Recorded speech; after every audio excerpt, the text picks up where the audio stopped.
Au nom du Père et du Fils et du Saint-Esprit, Amen. Les bénis de mon Père, bonjour. Je suis heureux de vous savoir nombreux et de savoir que vous êtes en santé en ce matin de vendredi de la 8e semaine du temps ordinaire avec les textes de l'année.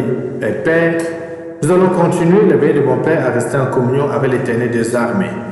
La première lecture sera toujours la continuité de la lecture du livre de Ben Sirac, le sage.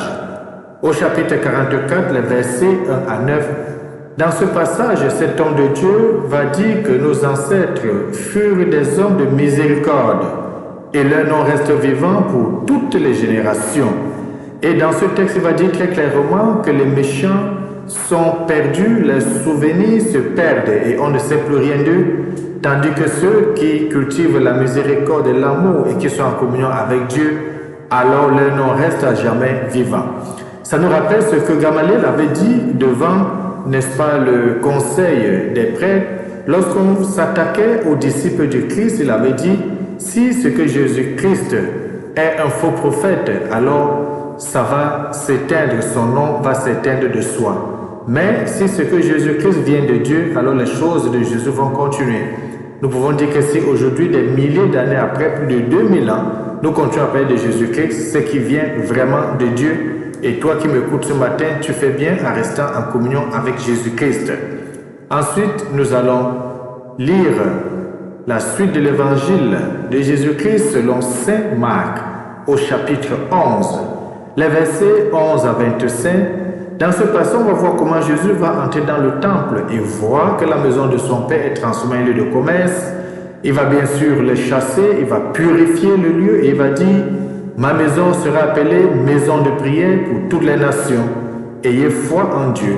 Oui, les bénis de mon Père, par moments, nous arrivons à l'église, nous voyons des choses qui ne sont pas orthodoxes, parfois des gens qui parlent, parfois des gens qui font des ci et ça qui ne sont pas conformes à la valeur évangélique.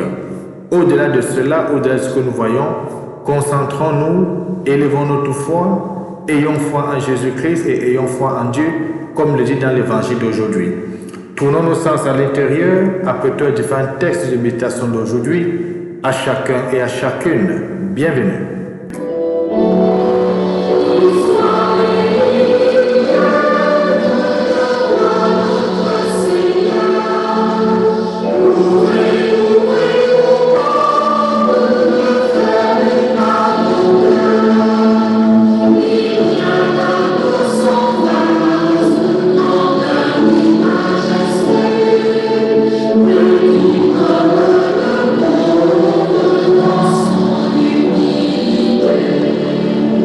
La bénie de mon Père, tournons nos sens à l'intérieur pour prier avec confiance. Accorde-nous, Seigneur, de pouvoir t'adorer sans partage et d'avoir pour tout homme une vraie charité. Nous t'avons prié par Jésus-Christ, ton Fils bien-aimé, lui qui vient régner avec toi dentro du Saint-Esprit, Dieu pour des siècles des siècles. Amen. Nous pouvons à présent, chers frères, chères sœurs, chers amis, ouvrir notre Bible au texte de Ben Sirac le sage, de lire le chapitre 44, versets 1 à 13. Ensuite, nous allons proclamer l'évangile de Saint Marc qui est assez long ce matin, le chapitre 11, les versets 11 à 25. Et méditons ensemble le psaume 149, le Seigneur aime son peuple.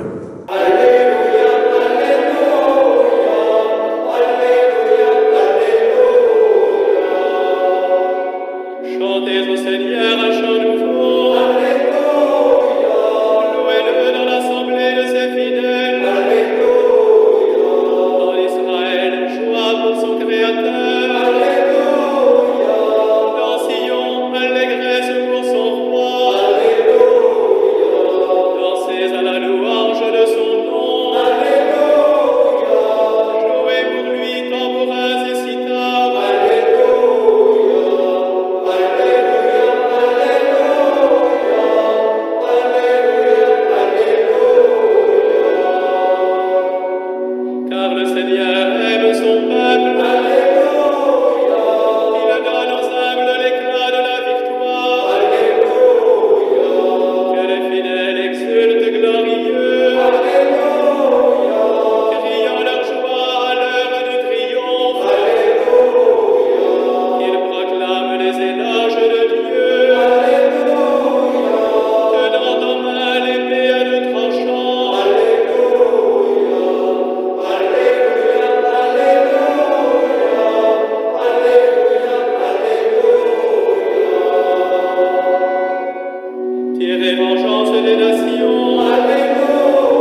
Évangile de Jésus-Christ selon saint Marc, au chapitre 11, les versets 11 à 25. Après son arrivée au milieu des acclamations de la foule, Jésus entra à Jérusalem dans le temple. Il parcourut du regard toutes choses et comme c'était déjà le soir, il sortit pour aller à Béthanie avec les 12. Le lendemain, quand ils quittèrent Béthanie, il eut faim. Voyant de loin un figuier qui avait des feuilles, il alla voir s'il y trouverait quelque chose. Mais en s'approchant, il ne trouva que des feuilles, car ce n'était pas la saison des figues. Alors il dit au figuier que jamais plus personne ne mange de tes fruits. Et ses disciples avaient bien entendu. Ils arrivèrent à Jérusalem. Entrés dans le temple, Jésus se mit à expulser ceux qui vendaient et ceux qui achetaient dans le temple. Il renversa les comptoirs des changeurs et les sièges des marchands de colombes, et il ne laissait personne transporter quoi que ce soit à travers le temple. Il enseignait et il déclarait aux gens, « L'Écriture ne dit-elle pas, ma maison sera appelée maison de prière pour toutes les nations? Or, vous en avez fait une caverne bandit. » Apprenant cela, les grands prêtres et les scribes cherchaient comment le faire périr. En effet, ils avaient peur de lui car toute la foule était frappée par son enseignement. Et quand le soir tomba, Jésus et ses disciples s'en allèrent hors de la ville. Le lendemain matin, en passant, ils virent le figuier qui était desséché jusqu'aux racines. Pierre, se rappelant ce qui s'était passé, dit à Jésus, « Rabbi, regarde, le figuier que tu as maudit est desséché. » Alors Jésus, prenant la parole, dit, « Ayez foi en Dieu. Amen, je vous le dis, quiconque dira à cette montagne, enlève-toi de là et va te jeter dans la mer, s'il ne doute pas dans son cœur, mais s'il croit que ce qu'il dit arrivera, cela lui sera accordé. C'est pourquoi je vous le dis, tout ce que vous demandez dans la prière, croyez que vous l'avez obtenu, et cela vous sera accordé. Et quand vous vous tenez en prière, si vous avez quelque chose contre quelqu'un, pardonnez, afin que votre Père qui est aux cieux vous pardonne aussi vos fautes. Acclamons la parole de Dieu. Louange à toi, Seigneur Jésus-Christ. Eh bien, mon Père, nous suivons là cet évangile assez riche, assez dense, avec beaucoup de bouts, avec plusieurs aspects qui peuvent nous questionner. Pourquoi Jésus maudit-il ce figuier alors qu'il sait bien que ce n'était pas la saison des figues?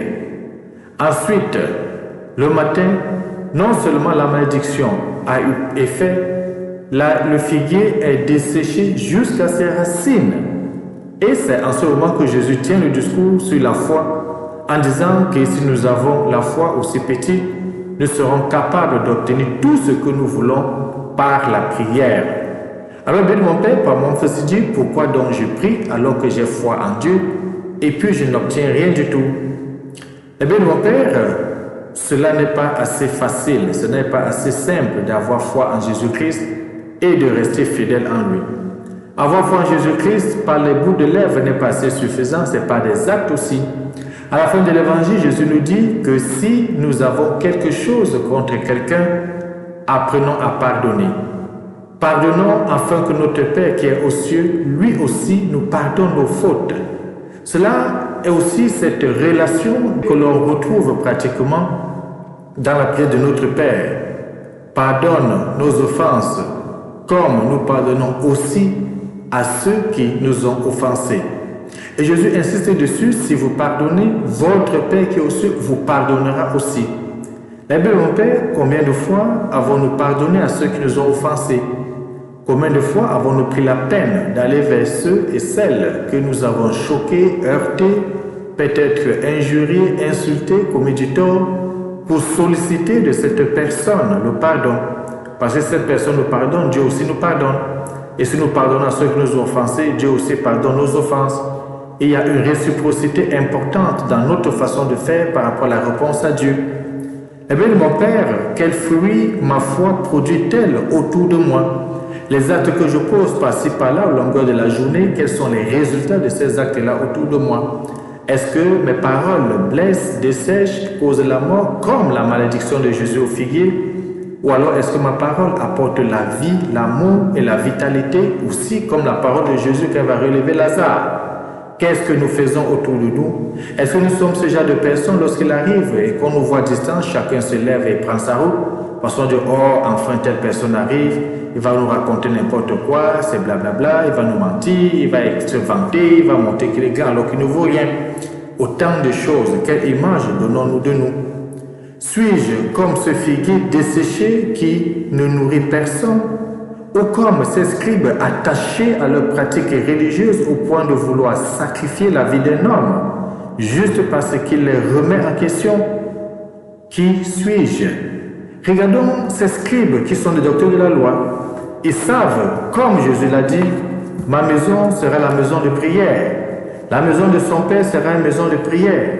La maison de Dieu, c'est une maison de paix, de réconfort. Mais eux, ils l'ont transformé en un lieu de commerce.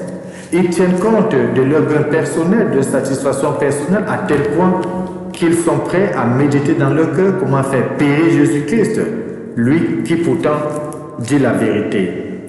Oui, les bénis de mon Père, sans aucun doute, Jésus-Christ est le bon pasteur. Il a dit lui-même, si nous relisons l'évangile de Jean au chapitre 10, bon pasteur, il a la charge des brebis et va à la recherche des brebis perdues, n'ayant de repos tant qu'il ne l'a pas trouvé. Mais une fois qu'il l'a trouvé, il la charge sur ses épaules et la ramène au bécail. Cette brebis a reçu plus que les autres. Il lui a demandé plus que les autres. Oui, ce figuier sans fruit, avant la saison, devait être la brebis perdue et récupérée.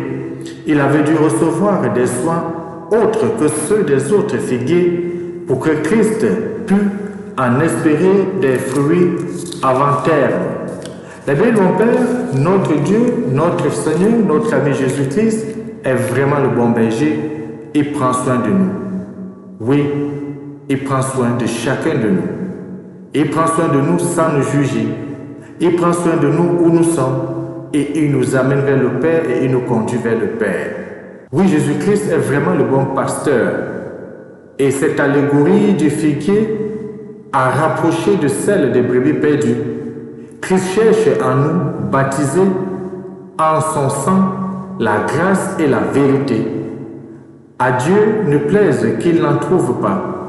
Lui, le bon pasteur, se muera alors en ce juge en colère et dira, s'adressant au figuier homme que tu es et que je suis, que personne ne mange ton fruit.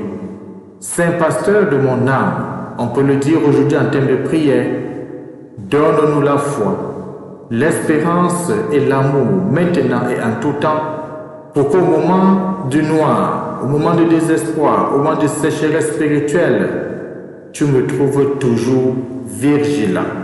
Et que Dieu Tout-Puissant nous bénisse aujourd'hui, lui qui est Père, Fils et Saint-Esprit. Amen. Bonne journée.